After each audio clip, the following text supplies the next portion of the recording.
La falsa doctrina del rapto secreto se fundamenta en decir que la última semana de la profecía de las 70 semanas aún no se ha cumplido. Y es de vida o muerte saber que este es un engaño. Porque lo que Satanás quiere es que los cristianos no se preparen para la gran crisis, la gran tribulación que se avecina. Así que si demostramos que la última semana ya se cumplió, automáticamente se desmorona esta herejía del rapto secreto. Y eso es justamente lo que haremos en este video.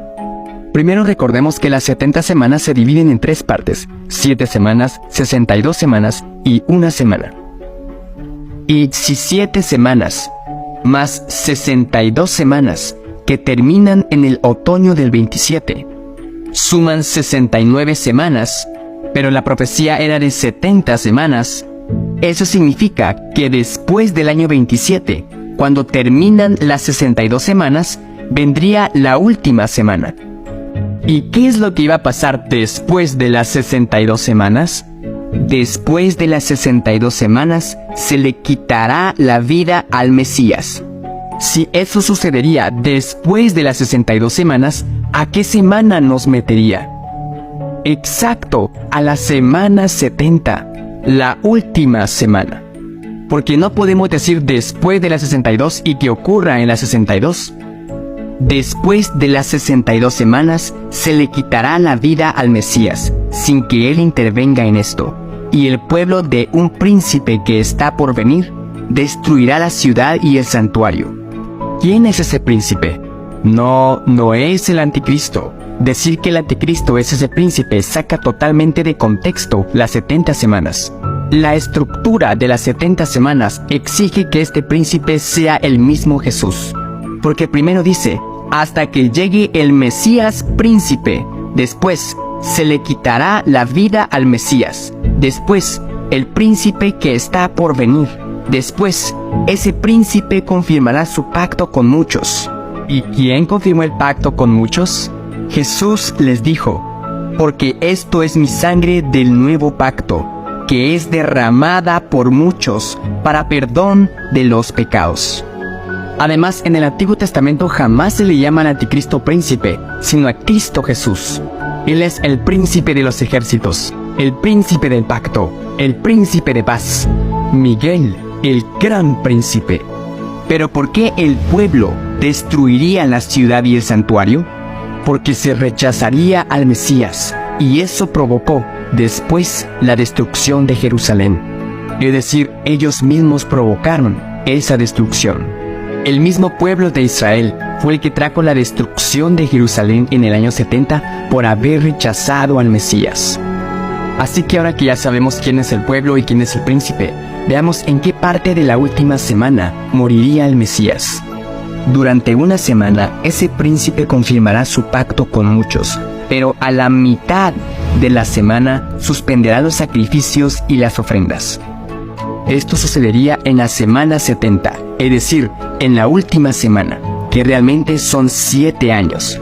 Durante este periodo, el príncipe confirmaría su pacto con muchos, es decir, Jesús predicaría específicamente el evangelio solamente para el pueblo judío.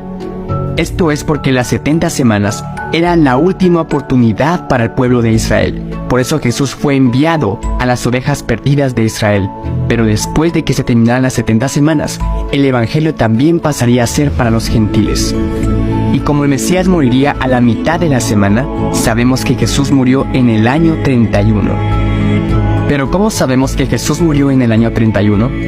Pues porque Jesús moriría a la mitad de la semana, y esta semana son 7 años.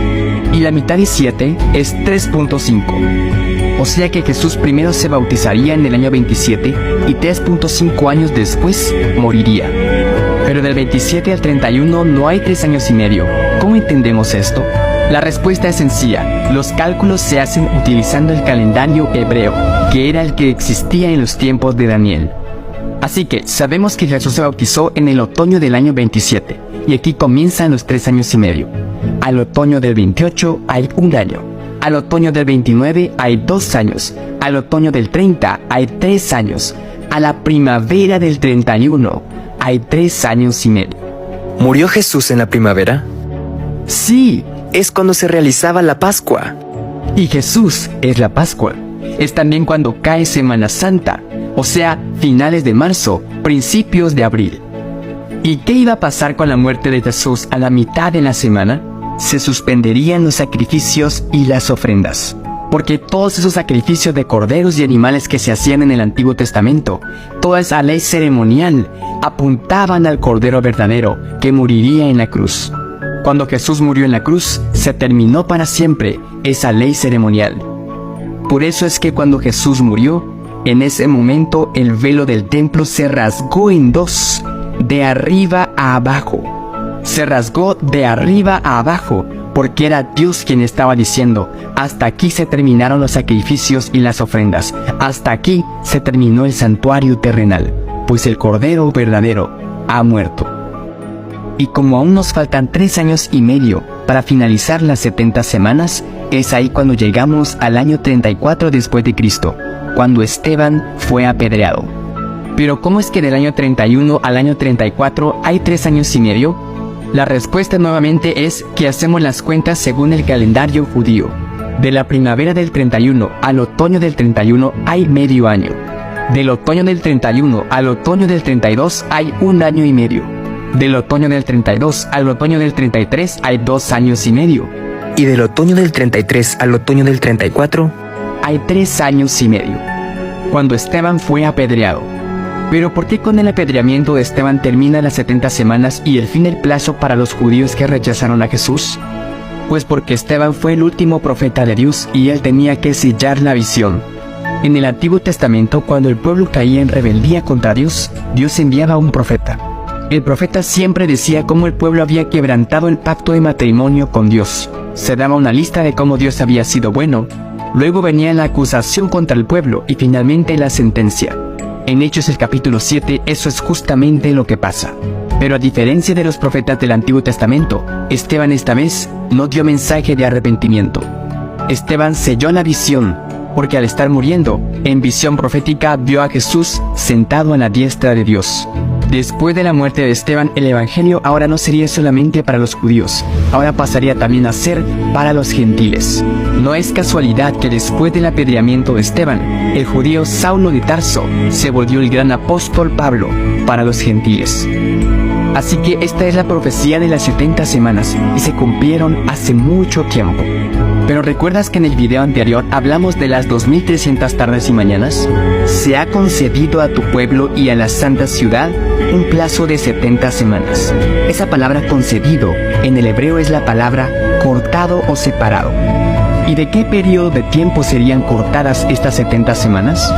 Pues del único periodo de tiempo que encontramos justamente en el capítulo anterior. Hasta que hayan pasado 2300 tardes y mañanas. Después de eso, el santuario será purificado. Una tarde y una mañana es un día. Así que si son 2300 tardes y mañanas, y aplicamos el mismo principio de que un día equivale a un año, sabemos que son realmente 2300 años. Es así como podemos saber que las 70 semanas son también el punto de partida de las 2300 tardes y mañanas o años. Pero, ¿cuándo finalizarían? Eso lo veremos en el siguiente video.